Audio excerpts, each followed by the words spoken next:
Schumann was studying to be a lawyer because that's what his parents wanted him to do, or his mother, rather. His father died. Instead, he wanted to play the piano and be a famous pianist, and he also took composition lessons with Wieck, was his name, Wieck.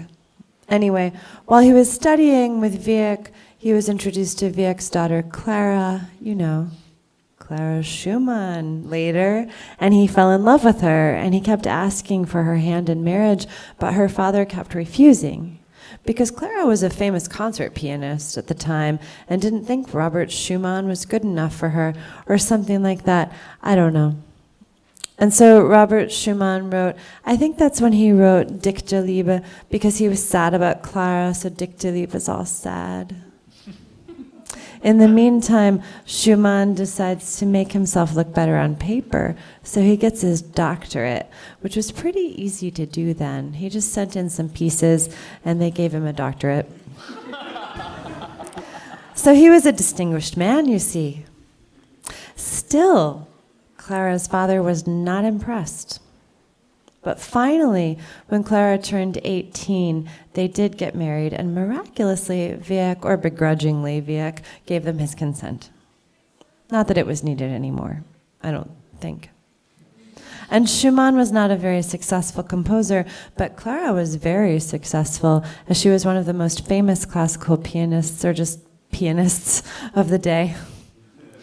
And Schumann wrote music critiques and was kind of angry all the time about other composers' work or their music composition because it wasn't good enough to see.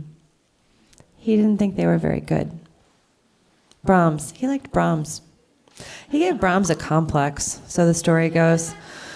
And then, so Schumann started hearing music in his head, and turns out that Schumann had syphilis a while back and it didn't get treated very well. He thought he took care of it, but he didn't. So Schumann one day tries to, he thinks he's hearing angels singing at him, and he liked it at first, but I suppose that got a little wearing because then he threw himself in the Rhine. The Rhine's not that deep.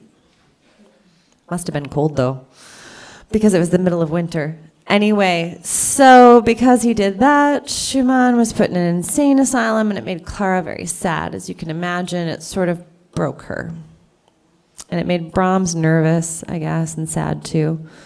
But while Schumann was there, he wrote a little bit, not much, mostly just crazy people things, because the syphilis had taken over. But he did write a violin concerto. I think that was the last thing he wrote. Everyone thought he was crazy because it was too difficult, and not many people, not many violinists played it after, not until Heifetz or some violinists started playing it regularly, or at least brought it back out, blew the dust off of it. Anyway, when Schumann died, Clara was very upset. Don't think she wore black all the time, but she might have. And Brahms was sad. But I think Brahms was more in love with Clara. They spent a lot of time together, but nothing ever happened. Maybe they touched hands one time at a bench, and that fulfilled them sexually, maybe.